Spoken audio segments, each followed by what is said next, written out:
Good afternoon. Thank you all for coming. Thank you for everyone online.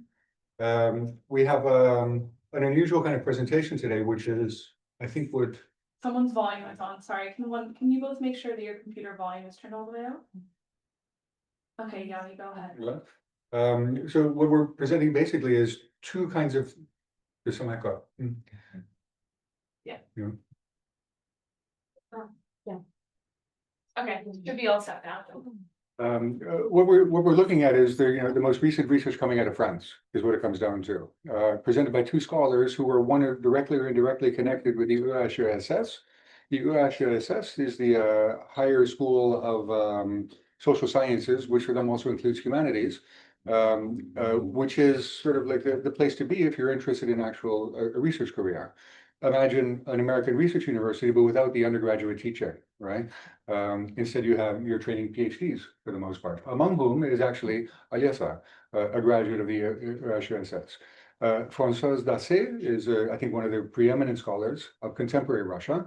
Got her start in Russia after the fall of communism, and has been working on current events, but also in a scholarly and I think there's something specifically French about the contextualizing, nuancing, researching deeply, not simply in other words telling the immediate story, but also the way the story comes from. Her most recent research, which she's going to speak to us about today, as well as a project you might want to describe for us, which is about the digital world in Russia and the direction it's taken, in particular the relationship between state and what used to be society. Yes.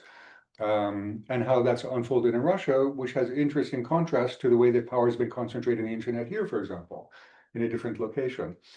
Aliesa Kirchik is a scholar who also worked her way up in the EHESS, received her dissertation, and has been working, broadly speaking, on questions of disciplines and the formation of disciplines and development of disciplines with, I think, a preponderant focus on economics. In various moments. In her most recent research, she was actually worked her way up to the top of the Russian scholarly hierarchy when that was still desirable, and was appointed to the Vishka, the higher school of economics, and now resides in France and has been working on a question which I find to be very interesting and neglected also, which was that moment in the late 1980s and early 90s when a certain kind of economics became hegemonic and pushes out other kinds of economic thinking. Her view is much more complex than what I've been describing in terms of the different ways of trying to understand what a market economy might look like. Looking at Soviet models, but looking also at international socialist models, and then finally, of course, at what we'd later call, probably too broadly, neoliberalism and how this takes hold, and the whole movement toward privatization. I think it's a neglected area, and one which has plenty of room for more research, but here I think we have a very good piece of research and interpretation. So what we're going to do is we'll begin with Françoise. Is that the we'll begin with Aliesa? So Aliesa will begin and give an overview. This will be necessarily brief. They themselves have to go down to Washington, right? But blessed us with a stop over here. We'll take some questions and then move on to Françoise. We'll have questions coming from the audience, of course, and we'll have also from the online audience, which has now joined us. Thank you both for coming.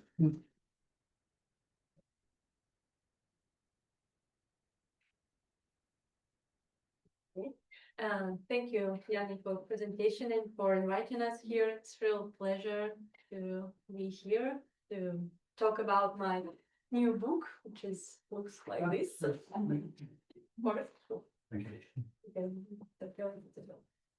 So, what is this book about? This book actually revisits the history of perestroika and the transition period in Russia from the particular vantage point of what I call reform economics. And I'm trying to understand its role in producing change during this period. So why economists and why should it matter to us today? In my view, this focus is justified in the first place by the fact that the centrally managed economy and its well-known inefficiencies became a prime target for criticism of the Soviet regime and its inability to ensure sustained economic growth, and living standards comparable to developed Western societies. So, during this period of perestroika, the moral and economic criticism of the Soviet regime, in particular Stalinism, were deeply intertwined. And so the regime's economic failure opened the door to questioning the Communist Party's leading role and the sustainability of the socialist path of development. So this period of reform that began with great promise and hopes for prosperity and democracy ultimately culminated in the consolidation of Putin's authoritarianism and the war in Ukraine, as you all know. So the story told in this book contributes, I hope so, to our more comprehensive understanding of this dynamic, how we came from this promise to this disillusionment today.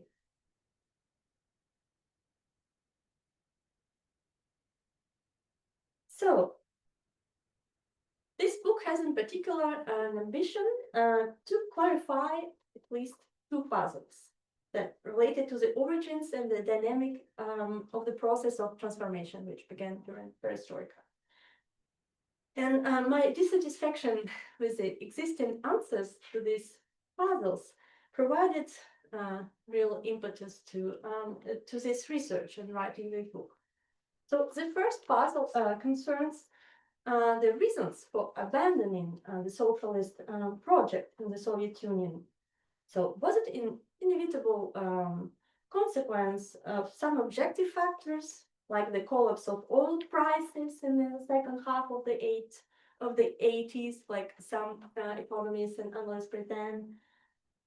Was it the result of some foreign interference with the Soviet politics, or even betrayal from the country's leadership? So one way or another, according to this view, the radical phase of reform and abandonment of the socialist project was imposed somehow from the outside and was carried out by opportunistic actors whose aim was to dismantle the Soviet structures and to start a fresh and new historic capitalism in Russia. And these are not merely idle questions, I think. And in fact, these narratives of foreign interference often serve as a justification for the anti-Western rhetoric in today's Russia, and even for the war in Ukraine. So the second puzzle pertains to the conditions that enabled the ascension to power of a particular group of economists, which are known as mlade reformatori, young reformers in Russia. And according to the prevailing consensus, once again, they bear responsibility for the economic and social catastrophes that occurred during the 90s in Russia. And this story is filled with a lot of myth that this book aims at clarifying. And furthermore, I was really intrigued to see how the subsequent trajectories of these economists went, and so became of this group of economists during the post-socialist period. So just a few words about methodology. So actually what I was doing was more generally, the book draws on almost 2 decades of research into the history of Russian economies, economic reforms in the Soviet Union and post-Soviet period. And more precisely for this book project, I did a collective biography, what I call reform economics. So I constituted a database of 138 economists who took part in reforms, in economic reforms under Gorbachev and even before, during Brezhnev time, and also who continued to take part in the process of reform also after the Soviet collapse.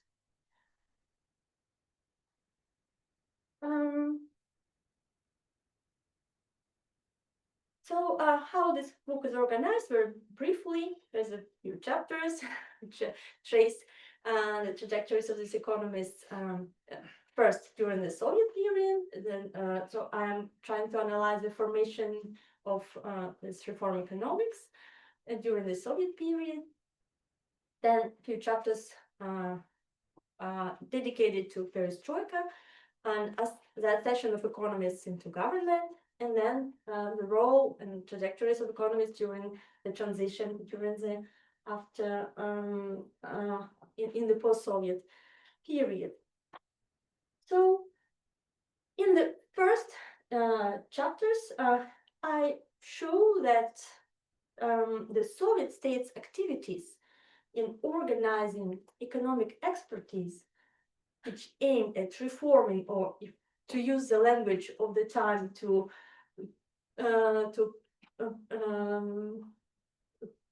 perfecting the Soviet production apparatus and management system, in my view, are really crucial to understanding the perestroika movement.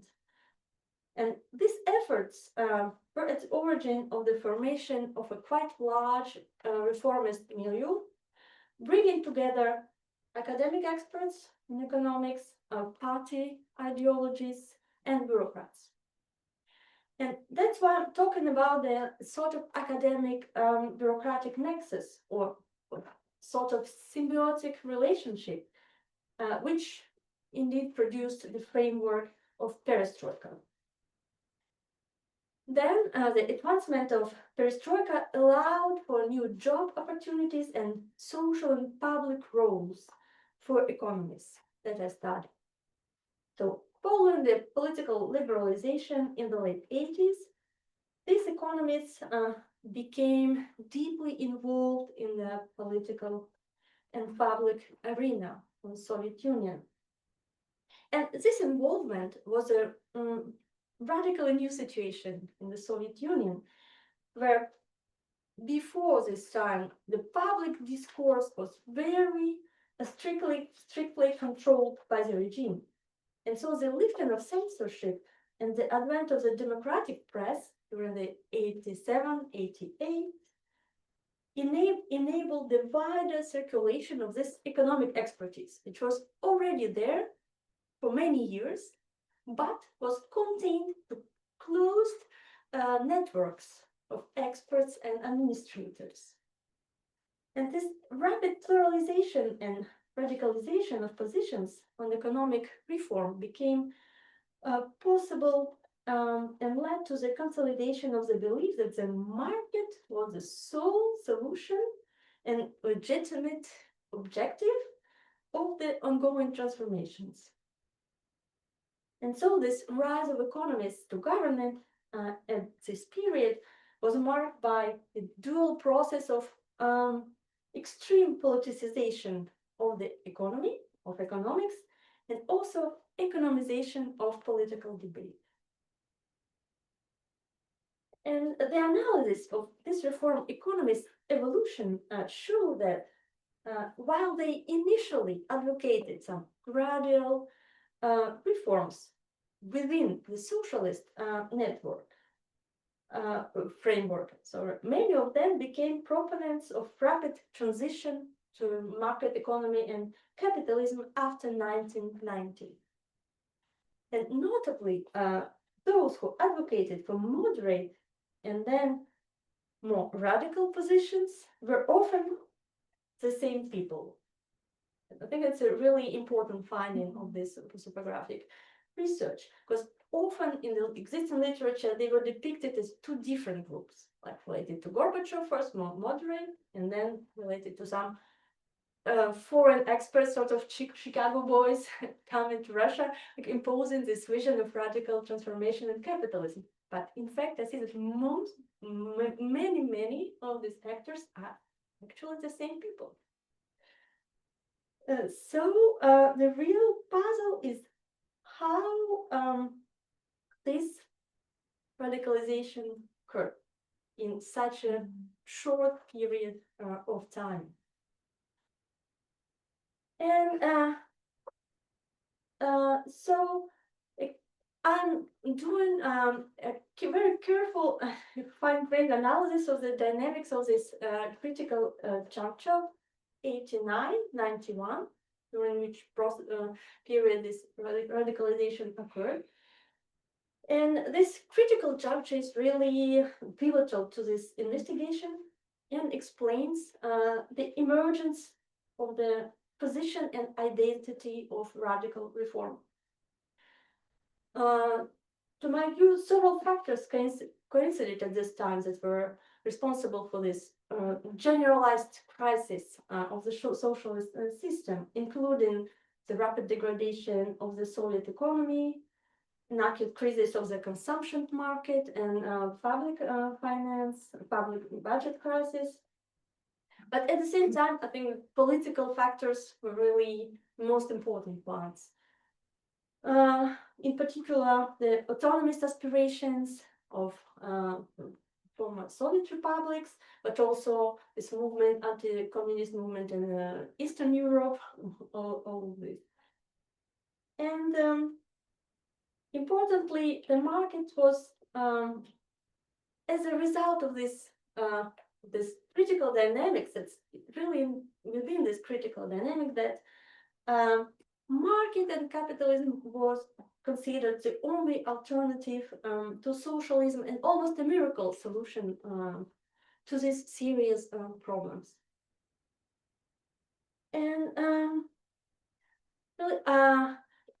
following analysis by French political sociologist Michel Dobry and sociologist Pierre Bourdieu, who wrote extensively on crisis and crisis dynamics. So analyzing this generalized crisis of the Soviet system, and which had its own dynamics, and I'm convinced no single actor or group of actors could really control or guide these dynamics. I think it's really important to understand when you talk about this period. And it immediately, in methodological terms, show that no conspiracy theory could be really valid at the time. That many actors were swept away by this general movement. And as Pierre Bourdieu and Michel Dobry suggested, critical juncture is specific in that it is characterized by what they call political fluidity and fundamental uncertainty of factors. What's next? What can happen? And to me, it's really during this period, and we can see really precisely the years 1989 and especially 90, year 1990, that previously unimaginable alternatives and political identities emerged. And especially the revolutionary position of a radical break with the Soviet past and other positions in relation to it is actually, in my analysis, were the result and not the reason of the change. I think it's really a very important point to consider. And foreign international experts, representatives of foreign governments and international institutions, only came on board later to endorse the reform process that had already begun. They came to Russia, so Soviet only to discover that the belief in market was already there. So then I analyze the precise path to power of various group of reform economies. And this analysis clearly contradicts the way that the economists that came to power, to government, to lead the reform process in 1992, how they present themselves and how their narratives about their role in this process. So what I see that at the beginning of the reform process, they were not such radical critiques of the Soviet system. No, they were dissidents. In fact, dissidents and early proponents of market reforms, which existed in the Soviet Union since the 60s, when we say, never held important government positions and marginalized in the process of transformation. And by contrast, the members of what is called Gaidar Chubais team, that's the names of key members of this group who came to key governmental positions at the time, were deeply entangled in the Soviet power expert networks, which were formed during the previous decades of the Soviet elites' attempts at reforming the Soviet economy. And their views changed and radicalized, as I could find, nearly at the same pace as reform economics more generally during the period of critical juncture. And in particular, my analysis challenges a narrative that these actors have carefully constructed through the years in the 90s and 2000s about their exclusive position in the late Soviet expert circles. They claim to be the only group of economists who understood the Soviet economy and were ready to implement unpopular reforms in Russia. And this narrative is what Michel Dobry would call a heroic illusion. In reality, during the critical period of autumn 91, there were several groups of economists advocating for a radical transition, radical departure from the Soviet economy to capitalism, and who were competing with each other to lead the process. And Gaidar's nomination can be explained by the largest volume of and best combination of capitals in his position: administrative capital, political capital, social capital, symbolic, intellectual capital, as a leader of this reform economics milieu. And of course, there was a political opportunity that Yeltsin was determined to eliminate Gorbachev and the Soviet Union, and Gaidar Chubais were ready to endorse this process, to support him. And so, what's that? What after the collapse of the Soviet Union? How the trajectories of these reform economies evaluated? So, chapter 6 of this book provides an overview of the transformations in the field of reform economics, which consisted of parallel or related processes of adaptation, inertia, and innovation blended together. So I analyzed the unfinished internationalization process in economics, and as well as different epistemic and political strategies of economic experts. Interestingly, these experts were part of a broad pro-reform, pro-market coalition during perestroika and just before the collapse of the Soviet Union. But right after the launch of the reforms in 1992, the same economists often found themselves on the opposite sides of the barricades, and some of them found themselves almost immediately in the opposition to regime. And this polarization, which occurred during this period, were often analyzed in terms of divisions between Westerners or Slavophiles, or cultural past dependency theory. And I was quite dissatisfied with this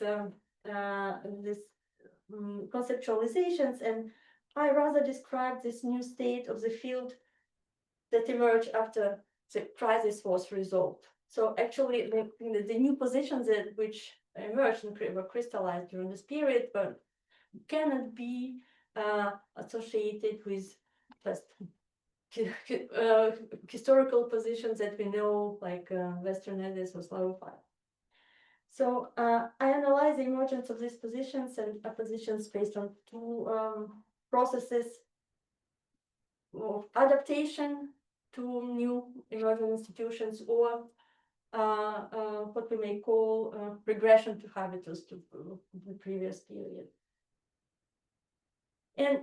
But importantly, eventually, these various positions with regard to the ongoing economic reforms of liberalization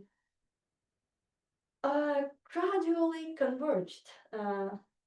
Some sort of statist or dirigist position during the consolidation of the authoritarian rule under Putin during the years 2000-2010. And this period of the consolidation of the authoritarian rule under Putin, also a story of gradual loss of power, their positions in power by liberal economists in government, liberal government economists that are often called system liberals. And actually, this prosopography and this tracing the trajectories of these actors through the post-Soviet period also allow me to address the important question of continuity and rupture in the elites, in the academic and bureaucratic elite during the process of transformation. And my analysis highlights the existence of networks of expertise and power that proved extremely resilient through all this process. And I think that this finding really illuminates the political positioning of these economists as systems liberals, who were active and loyal participants in Putin's political and administrative system. And among these groups of technocrats, Chubais, Ulukayev, Putin, and others, indeed, and I could see critical voices or dissidents were very, very rare. So the collective portrait of these economists suggests that they were men of the system already during the Soviet era, and continued to be so after the break. I believe they were liberals, but of a very special kind of some authoritarian orientation. Was not really foreign to them. And so these economists have been one of the pillars of the authoritarian regime that has solidified in Russia over the past 25 years. However, in my view, we cannot consider these technocrats really directly responsible for this authoritarian shift in Russian politics. Ultimately, they were defeated by another groups of elite groups known as siloviki, or representatives of forces of order in the military, as well as patriots. And the disaggregation of their status and power intensified during the years 2010, especially after the annexation of Crimea. The downfall of very important economist Vladimir Mao and the arrest of Ulukayev, who was the economy minister at the time, and the former close associates of Yegor Gaidar, were very significant events symbolizing somehow the loss of power by this group of economists. And finally, the immigration of Chubais following the war in Ukraine marks to me really the end of the story of their rise and fall. And in closing this book, I return to the question which I find crucial throughout the Russian, Soviet, and post-Russian history of the relationship between knowledge, economic knowledge in this case, and authoritarian power. This is really a recurrent theme through all of the book. This history, which was marked by a series of political and epistemic crises. And I think that economists today found themselves, ironically, facing quite similar dilemmas as their peers of previous generations, especially during the Stalinist regime.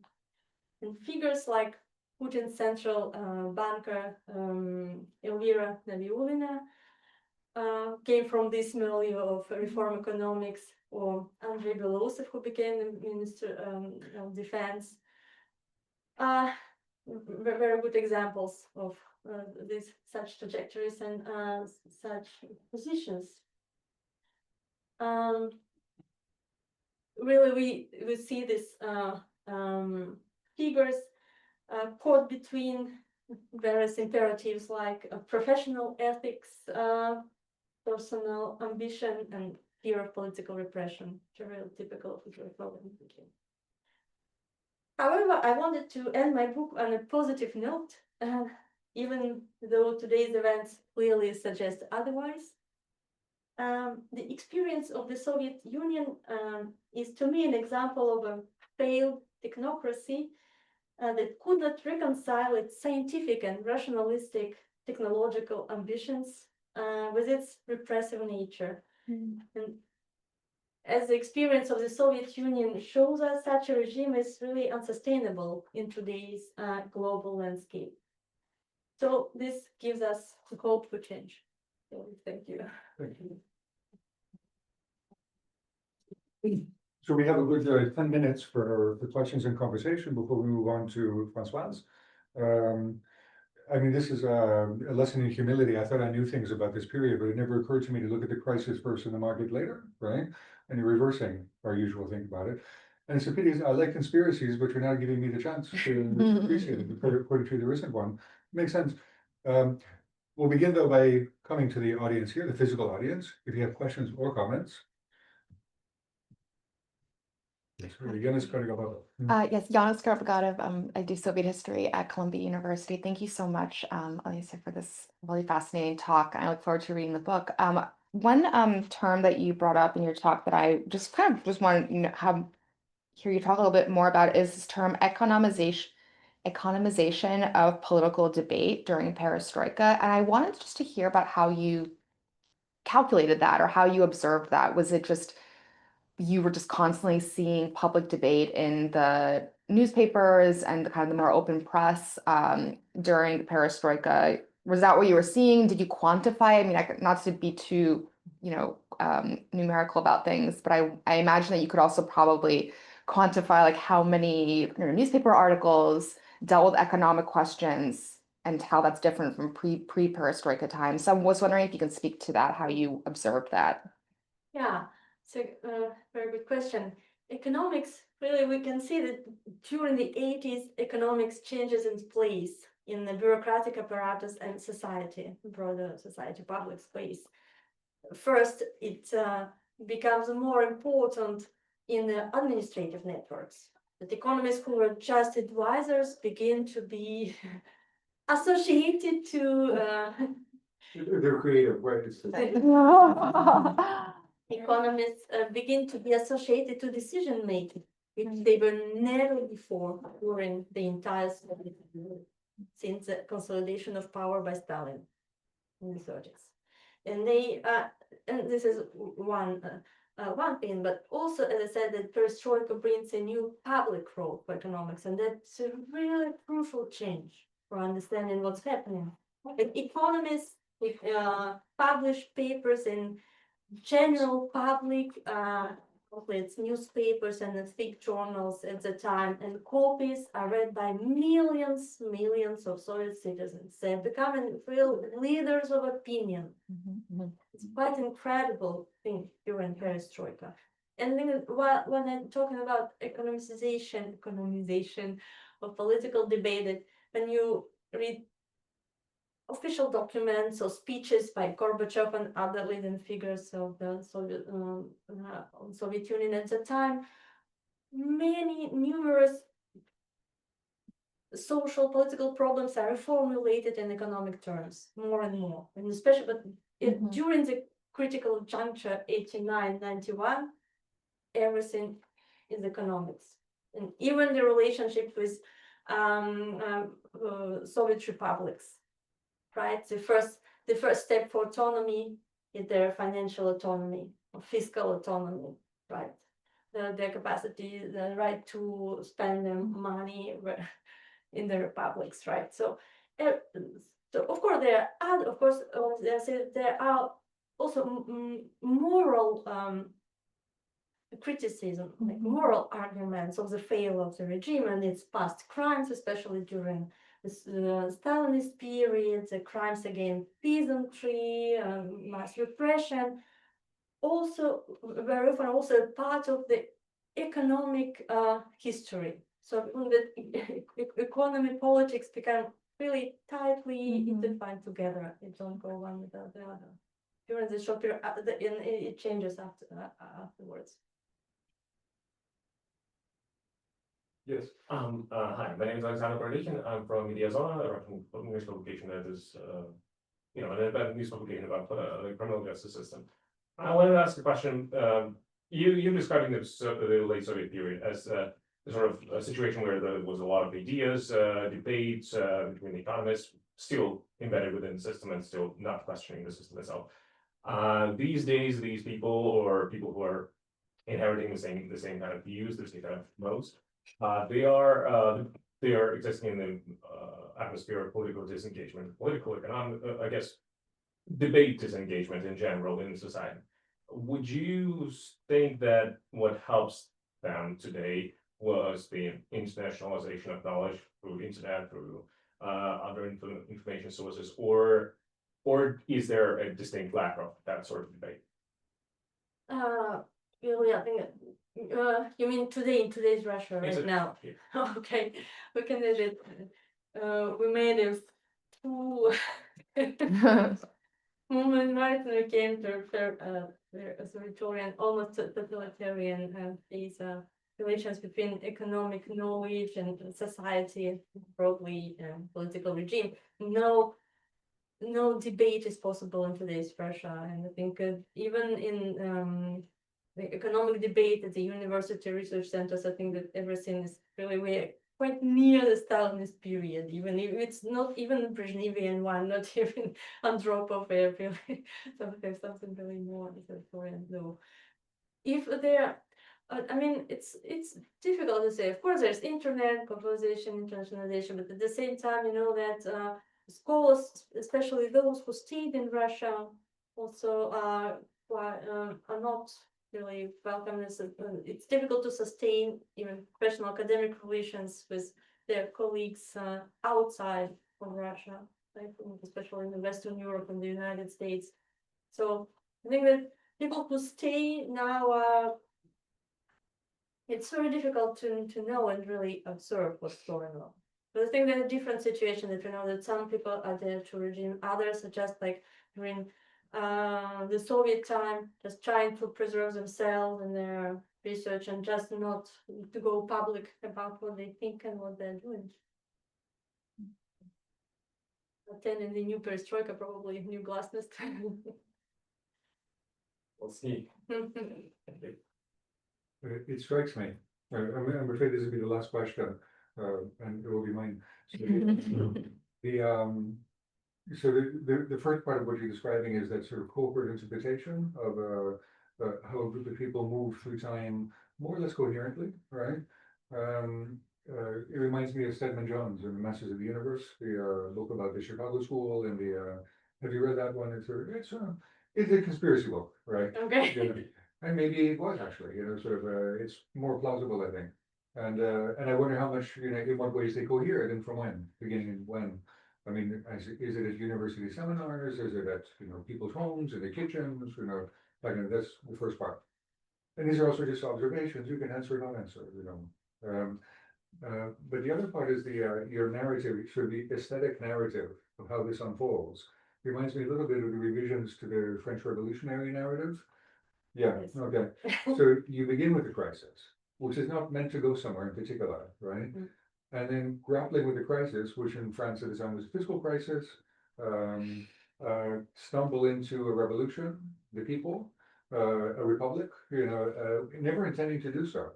Or if you want to look at the American Revolution in similar terms, they're protesting against certain duties, certain taxes, again, a fiscal problem.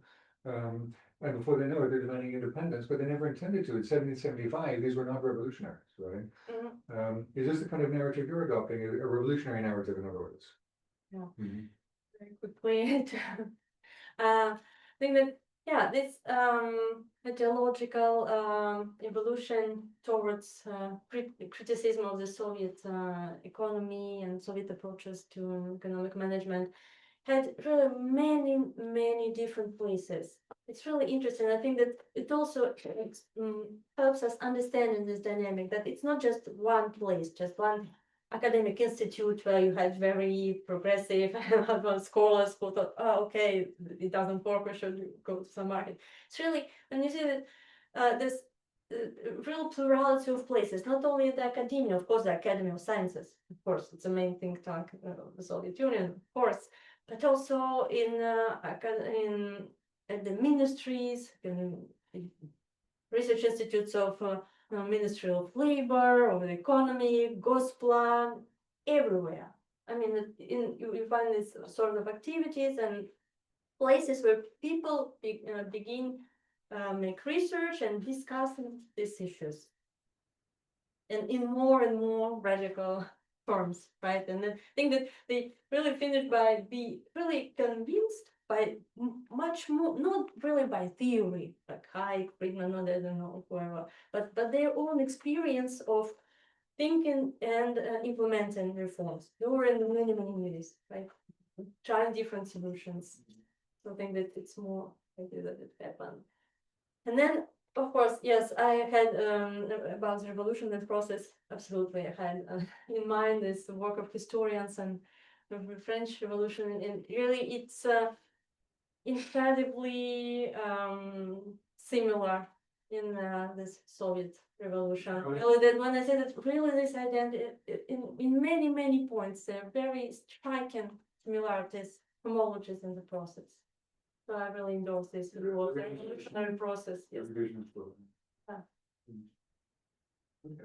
Well, thank you very much. We have to move on now to Françoise. Françoise, I've already introduced, and we're here for another 45 minutes.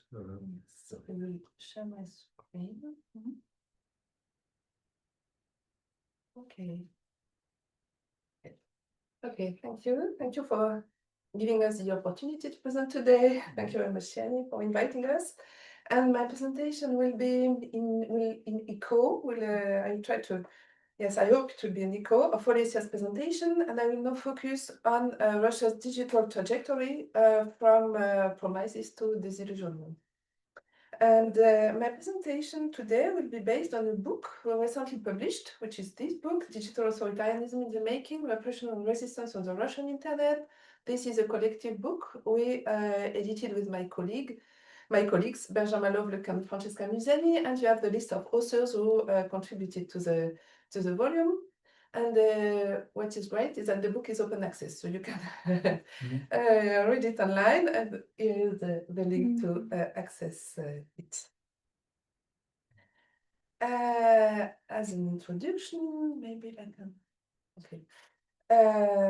As you perfectly know, the Russian military offensive against Ukraine in 2022 was accompanied by an immediate strengthening of media censorship, as well as internet controls and blocks in Russia.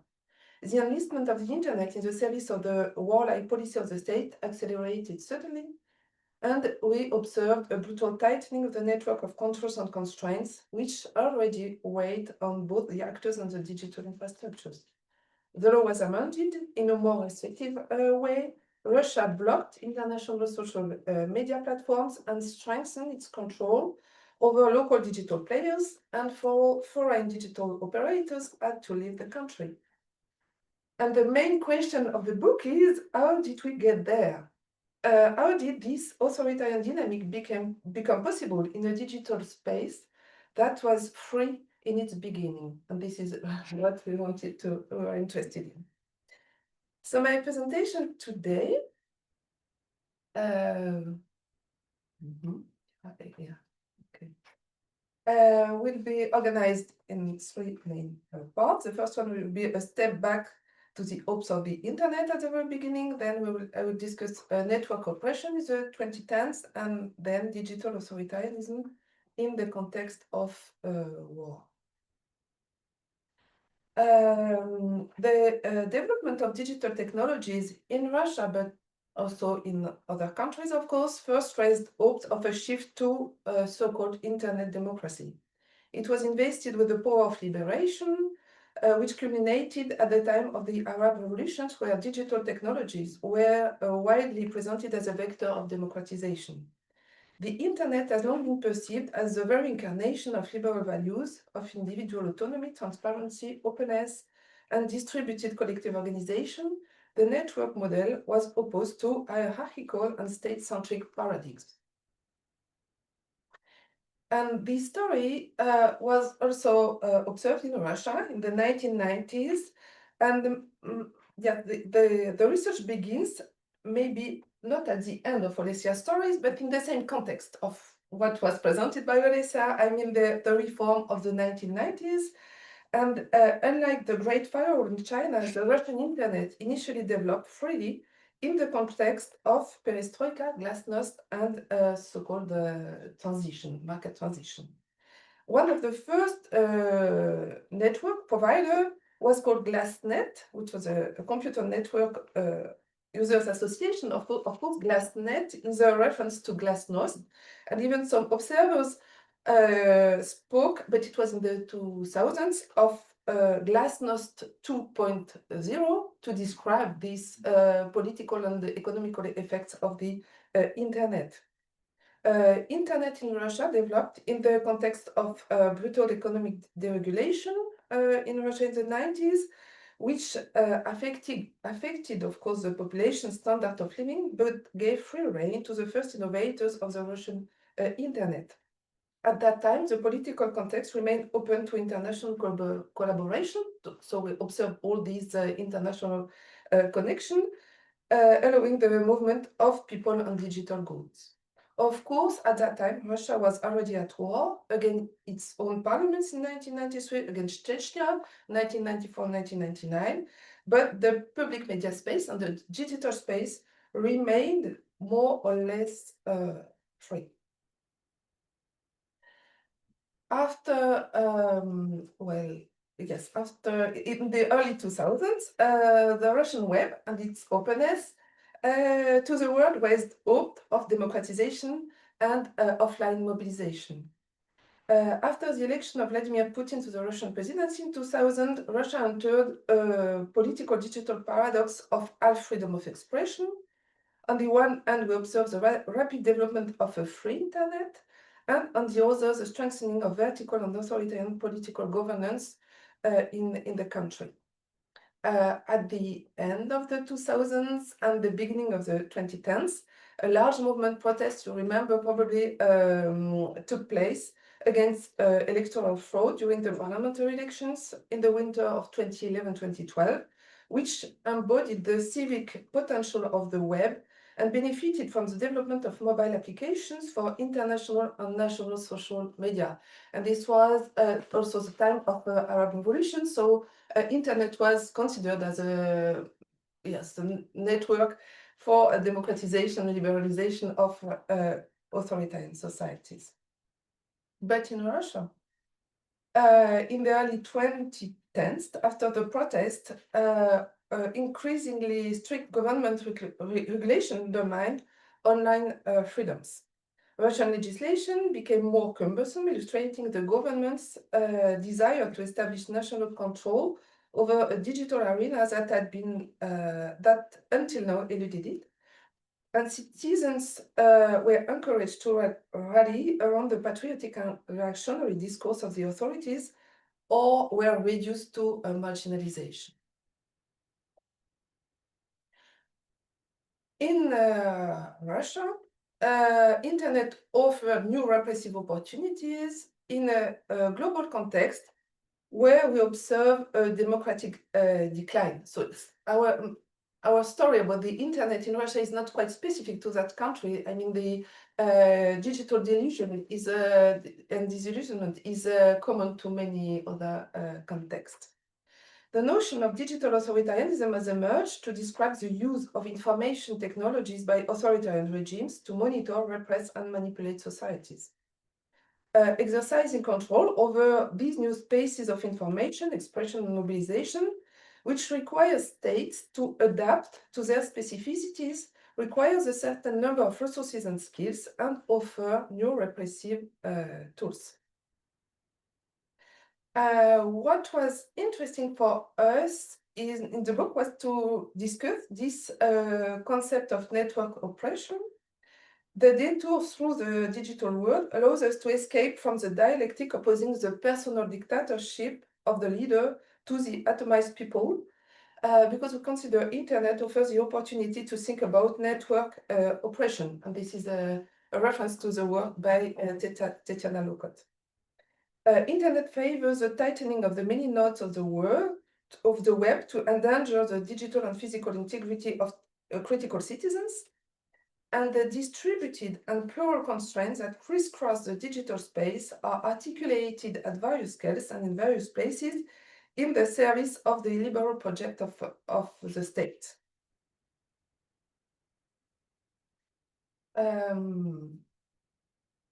A dynamic of so-called sovereignization took place at the end of the 2010s with the Sovereign Internet Law, which was adopted in 2019. This law, as many others, demonstrated increased control of interconnections between Russia and foreign countries, the possibility of isolating the Russian segment of the internet from the rest of the network was officially organized by this new text, and more advanced automated filtering systems to operators and access providers were deployed. And this is the second chapter of the book, which is about so-called TSPU, which are black boxes, which are compulsory for internet providers to install in order to survey, to organize surveillance by security services. And we observe an increasing centralization of the network based on the concentration of operators. But, however, this control policy should not necessarily be considered perfectly vertical and coherent. Laws applying to online activity are numerous and constantly changing. And the legislation on the internet in Russia is permanently moving. It's something very fluid. A multiplicity of types of control are fluctuating and sometimes contradictory. And so control remains imperfect, leaving limited spaces for action for digital opponents and their technical agility. So part of the book is devoted to these digital resistance or circumventions. Many internet professionals and users were gradually confronted with the oppressive terms from the beginning of the 2010s. So we were interested in the behavior of technical operators, internet providers, and engineers of the internet, but we also studied defenders of internet freedoms, activist journalists, and ordinary citizens. And these people have met the multiple constraints that surround the Russian internet, but they have developed critiques and circumventions, which constantly, through their heterodox digital usage, challenge the codes of authoritarianism. These actors have constantly invented new solutions, making it possible to treat both legislation and technical constraints. Sometimes it was above all a question of allowing their economic activity to continue, but sometimes some of them have become politicized in the face of frustrations, of obstacles, and intimidation. We observed skills and arts of doing, art de faire, as De Certeau has put it. And these skills are were often low intensity, discrete or underground actions through avoidance, circumvention, hacking. We observe both overt media activism, of course, Navalny's and his foundation, and anonymity on the obfuscation. Multitudes of low-noise individual actions were organized, whereas a large-scale initiative aimed at transforming the digital landscape became more and more difficult to implement, and we observe an hybridization of online and offline disobedience.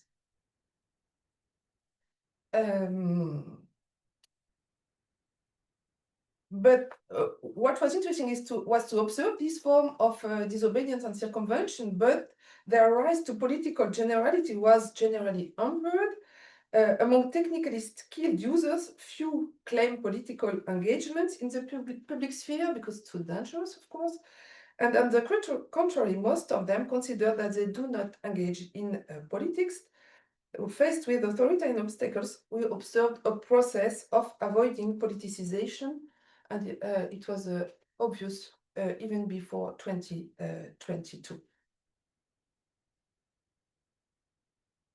So, what happened in the context of war? It will be the last part of my presentation, digital authoritarianism after February 2022. After the massive invasion of Ukraine, legal provisions, infrastructures, algorithms, and data were being aligned, monitored, and censored in order to serve long-term war aims. In this context, the repression of political opposition continued, and any protest within Russia, offline or online, became impossible. And as you remember, in February 2024, Alexei Navalny died in a penal colony in the far north. In March 2024, Putin was re-elected for another 6-year term with a particularly high score after tightly controlled elections and in the absence of any political competition.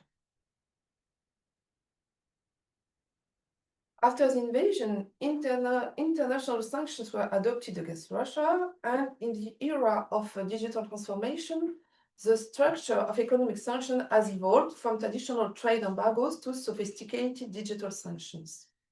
But despite the sanctions imposed upon it, the Runet, the Russian internet, is surprisingly resilient.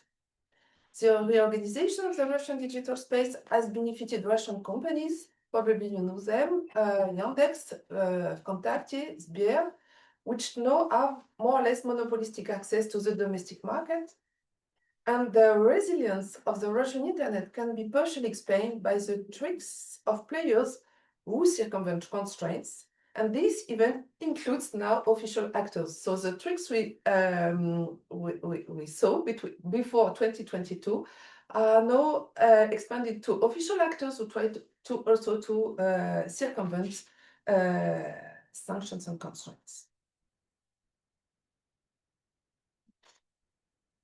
In Ukraine, Russia is contributing to the physical destruction of the Ukrainian network, and the coercive rules of the Russian internet now apply in the occupied territories.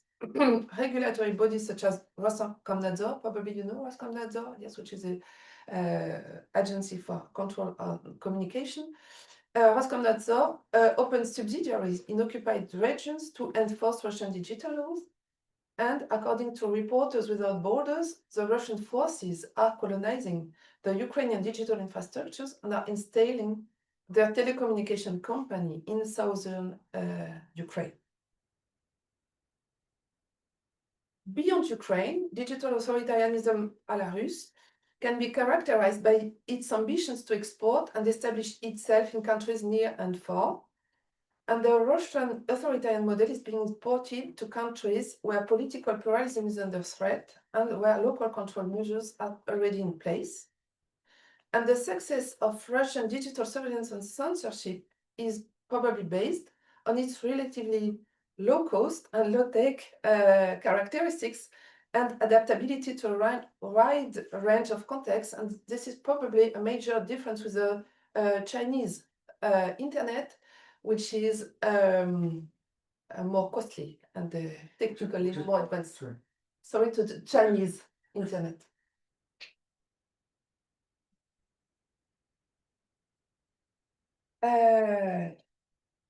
So Russian digital dictatorship combines authoritarianism with the new imperialism based on the extension of its digital borders But this authoritarian dynamic is accompanied by a deterioration in the quality of the Russian digital network inside the country, because this transition is based, the evolution is based on the transition to domestic and often lower quality equipment, import substitution of services, as well as blocking of foreign applications, information sources, and VPNs.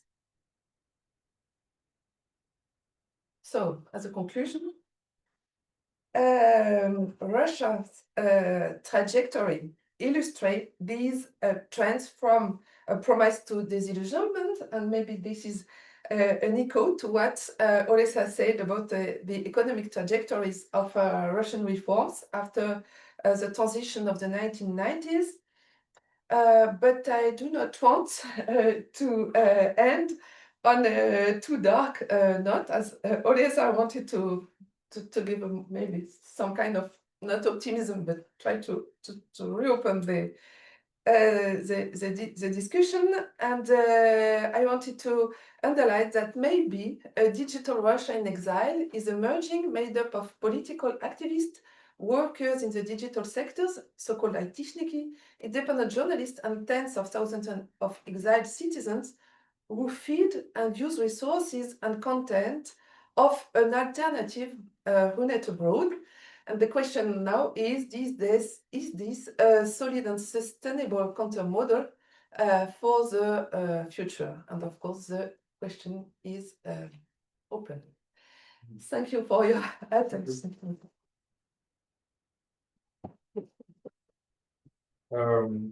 Thank you again. People to rush off the classes now. Yes, no problem. Thank you for attending. Thank you very much. Again, the floor is open in the room, and if you're online, you just make yourself known with the wave or whatever, and we can call on you either orally or in writing. Yes. Yeah, hello, my name is Paulina. I'm doing a PhD at the University of Milan, and I'm actually very close to the topic that we discussed today, because I'm studying the also like social networks under authoritarianism in Russia. And I have a question about, what do you think about Telegram in this sense? Like, do you think it could be because I mean, I study far-right groups as a part of propaganda discourse coming down from the citizens, also spreading to the other citizens. And to me, Telegram is quite a unique tool for that, because Telegram is also used by authorities to also spread propaganda and to create propaganda, but it's also used at the same time by opposition groups a lot. So it's somewhere in the middle, but like, what do you think about that? Could it be maybe a real tool for opposition, or like for opposing the like censorship and control? Thank you very much for your question. And I think we can answer both, because we did a common research on the Telegram. So maybe I can begin and you can, yes, continue. We were interested in doing research on Telegram because you remember Pavel Durov was arrested in Paris in August 24. And for us, of course, it was an opportunity to rethink about what is Telegram in different contexts. And of course, how do we consider Telegram in France and in Russia is absolutely different, because the idea was to contextualize the use of Telegram. And in Russia, you remember 2018, the big demonstrations against the blocking of Telegram in Russia. So a big demonstration took place, and the opposition movements and the activists and the political groups became very active on Telegram and considered it as a platform for political mobilization, and became very important for them. And because the Russian state didn't manage to block Telegram, it decided not to block it, but to use it for its own purposes. So we saw the appropriation of these Telegram channels by state authorities. So in Russia, we face a very strange situation where both opposition channels and official ones coexist on the platform, which is very surprising. And of course, these raise questions about the security of Telegram. So there are some rumors regarding how do Durovs collaborate or not with Russian authorities, and we can't, well, it's difficult to know. Whereas when you study the situation in France, Telegram has a very bad reputation because it's mostly used for so-called criminal activities, drugs trafficking, etc. Because people, well, ordinary people do not use Telegram. It's not useful for them because they can access information, political discussions elsewhere on other platforms. So in France, Telegram is mostly something for criminal activities. And probably that is why Durov was arrested, yes, in Paris. So the idea was, I think, when studying Telegram, we always have to contextualize how it is used, and we did also in the Ukrainian case. And the Ukrainian case is quite interesting because in Ukraine, Telegram is absolutely vital, essential for the security of the population, because they receive air alert and bombing alerts on Telegram. But they are also afraid of security issues with this Telegram application. So they have to, how to say that, to navigate both security uses and problem of security with Telegram. So I think your question is super great, and it's interesting to see how these uses of Telegram will evolve in the near futures in these different contexts and in wartime, because war, of course, is transforming the way Telegram is used in all these different societies. going to follow up? I think now that Maybe other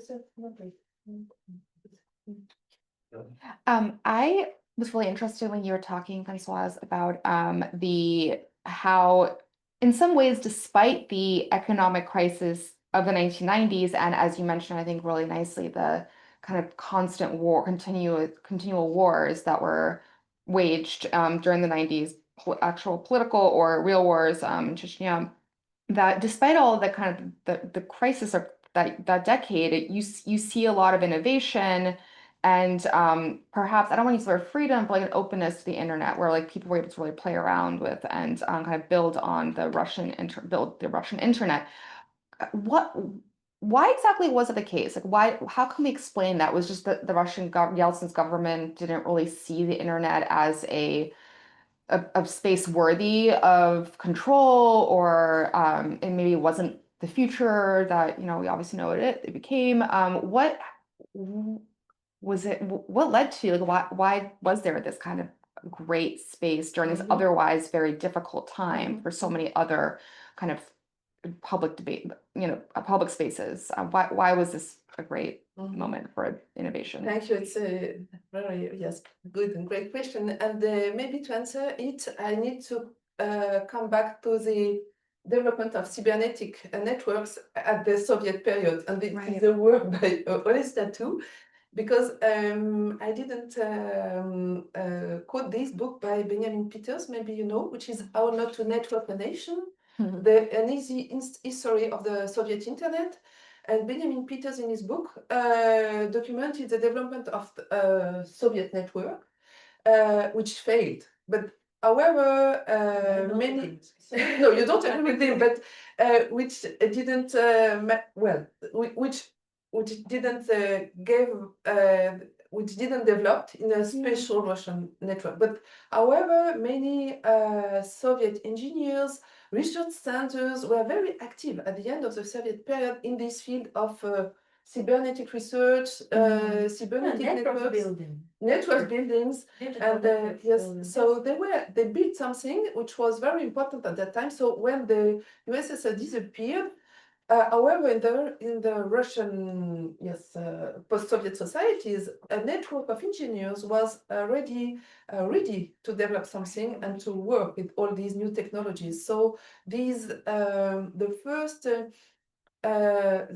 innovators of the Russian internet came from these Soviet networks, and they built the networks thanks to their own knowledges and But not also, it was more general. I mean, just probably clarification that there were different. Every administration, public administration, was developing its digital network from the 70s. And and also scientific centers, and they're like enthusiasts, like people who were, and especially in regions, in various regions. So it was a really a movement from top down, but also down. And it was very decentralized, and it explains really that it wasn't built at all like a Chinese model of centralized digital network. So I think that it really explains, and you explained it very well, that the early period of freedom, of pluralism and openness. And that also explains us, even today, it's difficult to control it completely. Yes. The authorities, because it was designed that way, decentralizedly. And if you consider, for example, internet providers, for us it's quite striking. In France, we have three internet providers. In Russia, you have maybe 3,000 internet providers everywhere in the country. So it's something absolutely different.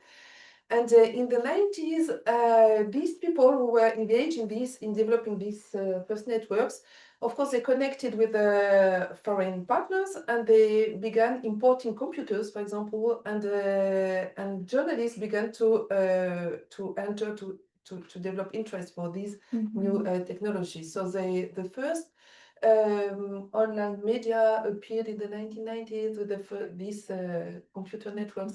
But yes, I think the 1990s, we have to write the history of the internet in the 1990s in Russia. And what is also interesting in that it developed in the new national borders of the Russian Federation, where if you compare with Ukraine, for example, Ukraine developed its own national network. So I can't show, but I have some maps of the 1990s where each of these former Soviet countries developed their own internet network. So in Russia, it became so-called Runet, but in Kazakhstan, the so-called Kaznet, in Ukraine, so-called UNet, and in, don't know, and Estonia, of course, is a super good example of this interest for internet technologies. Whereas in France, nobody speak of French net or something like that. No, it's the internet. So, but yes, really. So, I mean, I think part of what you're arguing then is that, if you're looking even in an authoritarian regime, and the authoritarian regime of the internet itself, it still requires mass participation, one or the other. So the trick is, in other words, to somehow corral, mobilize, direct, cut off some possibilities, but it's still participatory, right? Yes. But at the end of the Soviet period, the development of the cybernetic network was limited to research centers, to scientific circles, to very narrow groups of people. It was not something it was not popular, it was very difficult to access. So democratization of the network took place in the 90s, 2000s. We have to say that Dmitry Medvedev, during his presidency, played a big role in developing the network. But at the beginning of the 1990s, it was still only for small groups of people. But if you are interested in the history of the internet, there is a very good journal, which is a journal which is called Internet Histories, and which is a way to challenge the idea of an internet coming from the US and expanding everywhere, in order to focus on local histories of the internet. So we have the Russian internet, but also if you look at France, it's a good example. We had our own attempt to develop our own internet. It failed, but it was called the Minitel, and the Minitel was quite popular, and it was the 80s, 90s, and we tried to develop our own network, but yes, it didn't. As you're speaking, just as usual, it fills me with questions and ideas and stimulates. But if I understand it, so the overall narrative of what you're describing is a movement from what we might call freedom, right? Some understanding of freedom, liberty, plurality, democracy, and whatnot. But then the movement is toward one or another version of unfreedom, right? Now, you're describing a Russian case, right? But you can say unfreedom takes various forms, right? And we exist in a different kind of unfreedom. And my question, in other words, would be is what kind of unfreedom do we have as opposed to what they have? Like the question number one. Subsidiary to that, second question would be the question of monopoly. And here you're talking about a government who facilitates and enforces a certain kind of monopoly. Of course, we don't have a government here facilitating monopoly, but we still have them, right? And I wonder what you think of that. How would we begin to distinguish, right? And then my third one, trying to understand again forms of unfreedom. Just indulge me here. That there are two big ways to be unfree on the internet, and one of them is to have rationed information and limited information and narrowing the scope.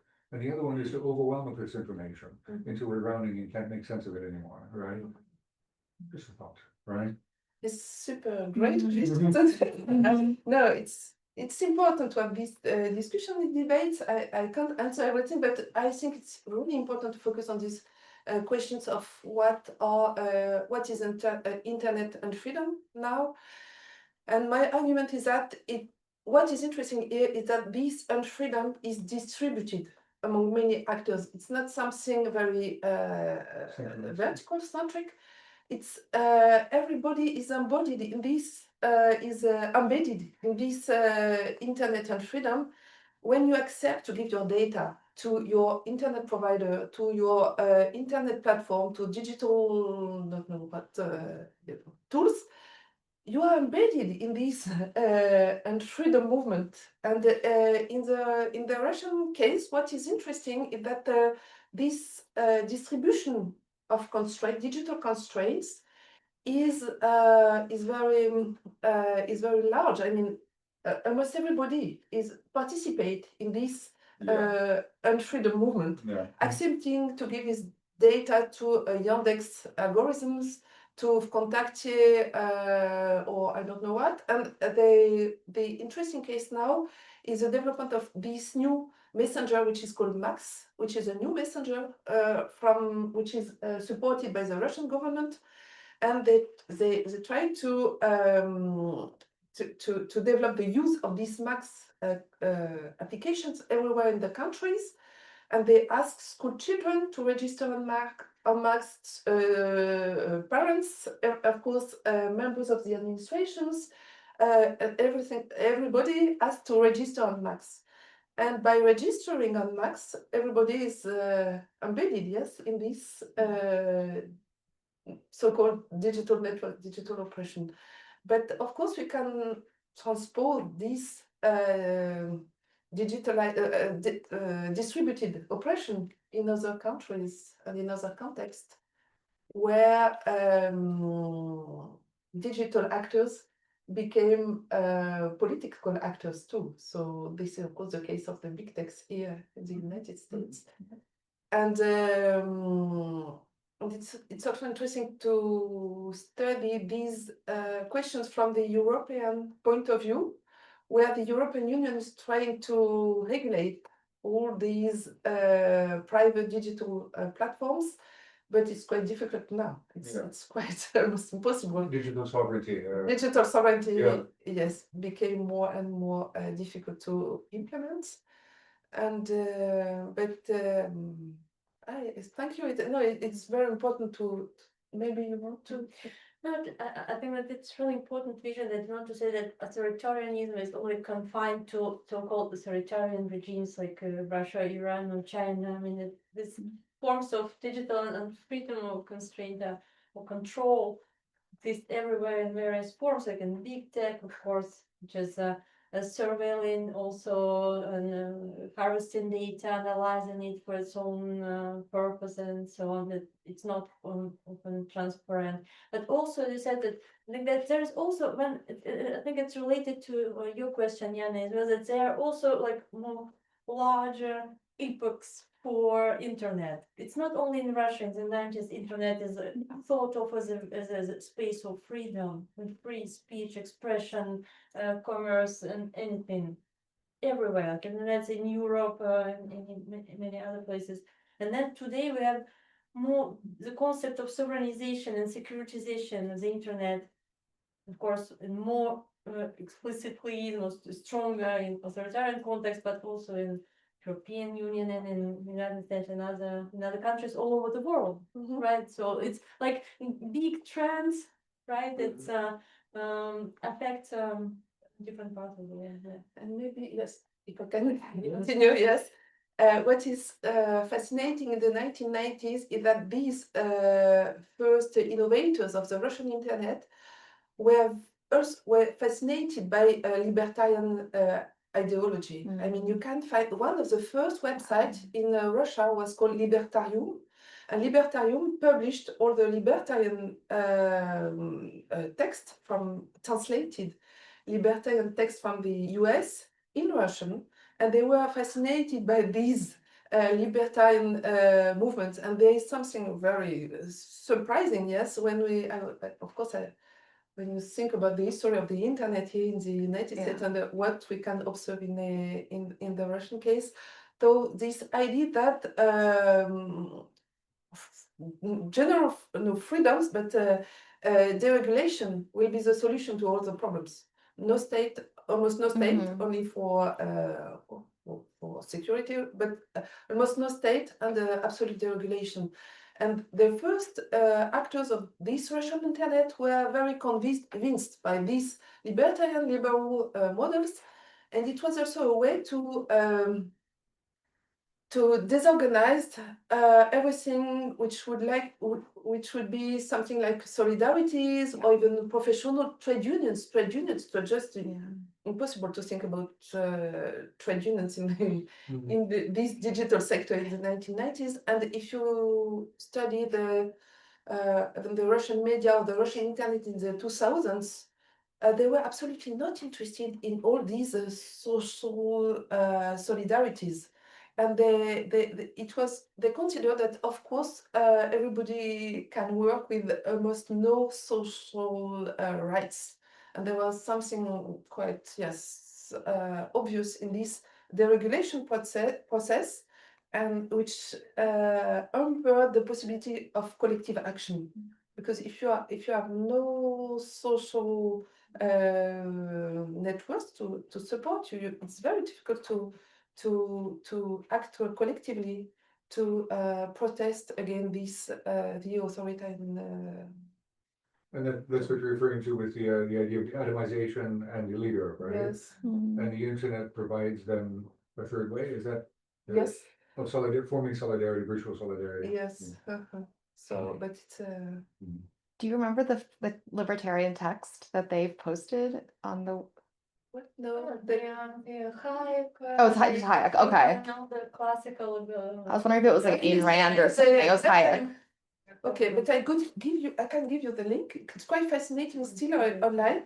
It's the internet of the 1990s, so it's just something very. It's incredible.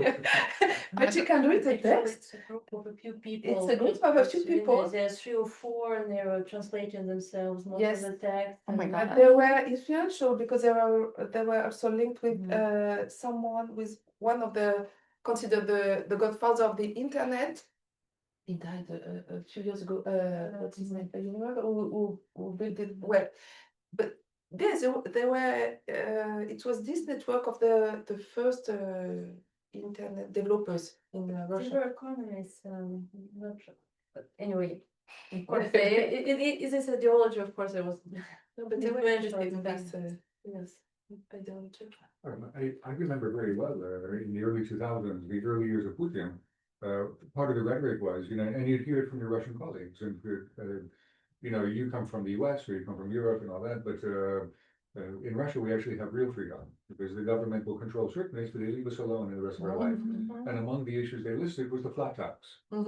It does not intrude. It's very simple. Everyone pays the same thing. The state remains separate from ourselves. Now, of course, things have changed since then a little bit, but there was this rhetoric. And the other example they would cite was Serbia. Right, Serbia is the last free European country, right? You know, this kind of thinking, right? Because we don't have this kind of direct intrusion. Are we good? So I'm sure I squeezed the two of you together into the same thing, but it turns out that you had things to say together, which is fortuitous. And thank you for making the time on your way. Next time you're passing through New York, let us know again. Right? We'll have more books already. To get back on. And some people will probably come up and check you afterwards. They do have a train to catch, so forgive them. Right? Thanks again for coming in. Thank Bye. you. Thank you.